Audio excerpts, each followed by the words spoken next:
The Minnesota Twins take on the Chicago White Sox Game 1.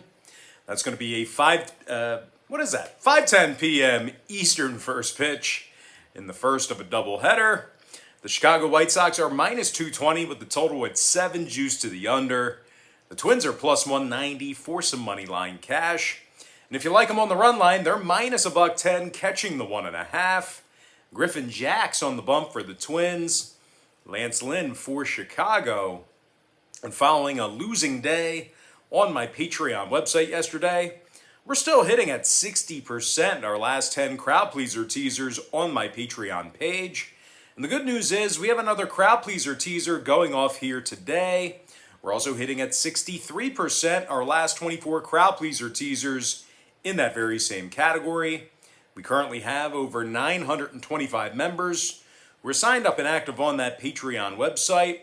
And if you want to see which one of these free picks I'm betting on personally, the link for that page is in the description section below.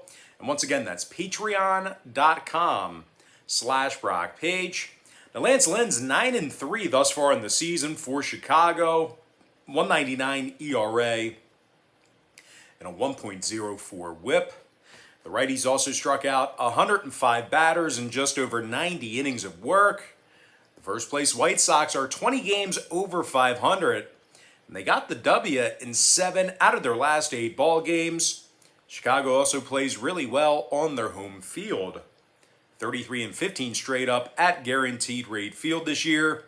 Chicago's in the top 3 in fewest hits allowed at home. Their pitching staff's also averaging double-digit strikeouts a game. Now the Sox are taking on a Twins club who's 14 games under 500. They lost their last 3 straight. Minnesota's also gotten the W in just 17 out of 45 road games. This Twins pitching staff is in the bottom 3 in runs allowed, bottom 3 in hits allowed. They have Griffin Jax on the mound here today, 8.66 ERA and a 1.70 whip for the righty. When it comes to the total on this one, Minnesota went 60% to the under in their last 10 ball games. Meanwhile, Chicago's 28-19 to the under at Guaranteed Rate Field. I'm going to lean toward the Chicago White Sox minus 1.5 and the under 7 runs in Game 1. Next matchup, Marlins Nationals, 7:05 East. This game's currently off the board. Nick Neidert possible for Miami, John Lester for Washington. Despite a bit of a rough first half for Lester, the Nats still have a winning home record this season. Their lineup's also in the top 10 in the majors in hits on average per game. Trey Turner's in the top 10 in the league in batting average. The shortstop's hitting .317 at the plate with 17 home runs. Meanwhile, Juan Soto's also hit 14 homers and knocked in 48. They're taking on a last-place Miami club who lost 6 out of their last 8 ball games, and they really struggle on the road. The Fish have gotten the W in only 18 out of 50 road games, and that's good for just 36% in that particular category. Miami scores just 3.8 runs a game when they travel, and they're striking out 10.2 times a game when they bat first. It also looks like, once again, Nick Neidert's making a spot start here today. He's got a 4.50 ERA and a 1.65 whip. I'm going to lean toward the Washington Nationals winning that one outright for some money line cash. Next matchup, Red Sox versus the Blue Jays, 7:07 Eastern Standard Time. The Toronto Blue Jays are minus $1.25, numbers 10.5. Ross Stripling for Toronto, Nick Pivetta for Boston. Now Pivetta's 7-4 on the year with 113 strikeouts and just over 96 innings. First place Red Sox are 18 games over 500, and they're winning 60% of their contests when traveling. This Boston lineup's in the top 5 in scoring, top 5 in hits. Xander Bogaerts is hitting .321 with an OPS of .933. He's in the top 10 in the majors in both of those stats, by the way. Meanwhile, Rafael Devers has hit 22 home runs and knocked in 72. He's in the top 10 in both homers and ribbies himself. The Red Sox have been fairly dominant within divisional play. They're 22-12 straight up against the AL East, and they're winning nearly 70% of their road divisional games. They're taking on a Toronto club who's picked up the W in just 8 out of 20 divisional contests at home themselves.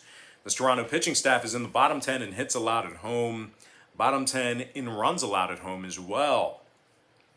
Ross Stripling's just 3-5 on this season, 4.34 ERA and a 1.23 WHIP. When it comes to the number in this one, the Blue Jays are 11-9 to the over in their divisional games at Solon Field. Meanwhile, the Red Sox are 11-8 to the over in their divisional games on the road. Give me the Boston Red Sox plus 105 and the over 10.5. And with that, we're going to jump into our next and final matchup for our Part 1 video. It is going to be Orioles versus the Rays, 7:10 p.m. East. The Tampa Bay Rays are minus 260 with a total at 9 juice to the under. Ryan Yarbrough for Tampa Bay. Spencer Watkins for Baltimore. Now, the last place Orioles have the fewest wins in the American League. They're also 32 games below 500. The O's are currently in the bottom 3 in runs allowed, bottom 3 in hits allowed. They're taking on a Rays club who won 8 out of their last 10. And they rank in the top 10 in scoring. Brandon Lowe's hit 21 homers and knocked in 48. Meanwhile, Austin Meadows is in the top 10 in the majors in RBI. The Sluggers knocked in 63 runners along with 16 home runs. This Rays lineup is also in the top 5 in home walks at the plate. And speaking of being the home team, the Rays are currently 28-17 straight up at the Trop. Ryan Yarbrough comes into today's contest with a 6-3 record and a 1.18 WHIP. Now, the lefties also fanned 79 batters thus far in the year. When it comes to the scoring in this one, 4 out of Tampa's last 6 home games stayed under the line. They're also 11-7 to the under in their divisional games at the Trop. Meanwhile, Baltimore has gone 8-5 to the under in their 13 divisional road games themselves. I'm going to lean toward the Tampa Bay Rays minus 1.5 and the under 9 runs. And with that, guys, now it's time for our quick pick recap. Powered to you by my Patreon website. I like the Chicago White Sox minus 1.5 under 7 runs. I like the Washington Nationals winning their game outright for some money line cash. I'm also leaning toward the Boston Red Sox plus 105 and the over 10.5. Before I give you my next and final free pick for the video, one final reminder that we are hitting at 60% in our last 10 crowd pleaser teasers on my Patreon website. We're also hitting at 64% in our last 24 crowd pleaser is it 64 or 63? It's either 63. I'm sorry, I forgot. It's either 63 or 64% in our last 24 crowd pleaser teasers in that very same category. I'm going to lean toward the Tampa Bay Rays minus 1.5 and the under 9 runs. Of that, guys, now it's time for our shout out of the day. And that's going to go to Carlo Brown Comedy, who says, Brock, and I quote, "You're the best capper in the game, plus you're related to Cousin Thicky." Well, I appreciate the comment. There's a lot of great cappers out there. I'm sure out of this big, wide world, I'm sure there is a handful of guys that maybe have won a few more games than me, but I certainly appreciate it.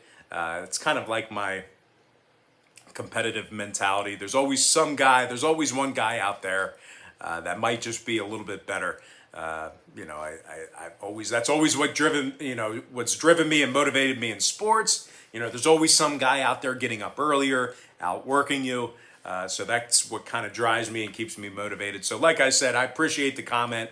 I appreciate the compliment, but in my mind, there's guys out there that are better, and I just got to continue to try to outwork them and get better than them. But another thing is, you said you're related to Cousin Thicky, and actually, I guess we were related through marriage. She's not actually my cousin; she's my wife's cousin. But anyway, good memory on your part, and I appreciate the comment.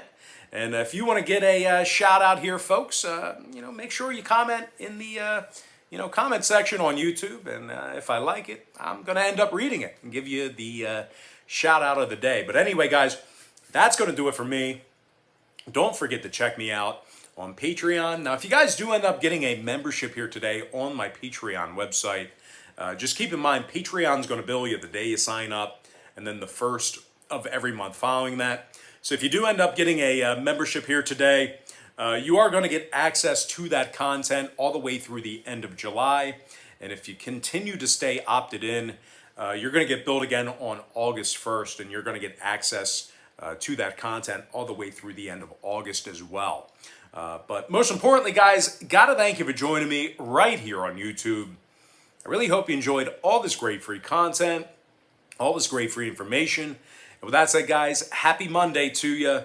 Best of luck to you. And I look forward to seeing you later on today on my website at Patreon.com/BrockPage.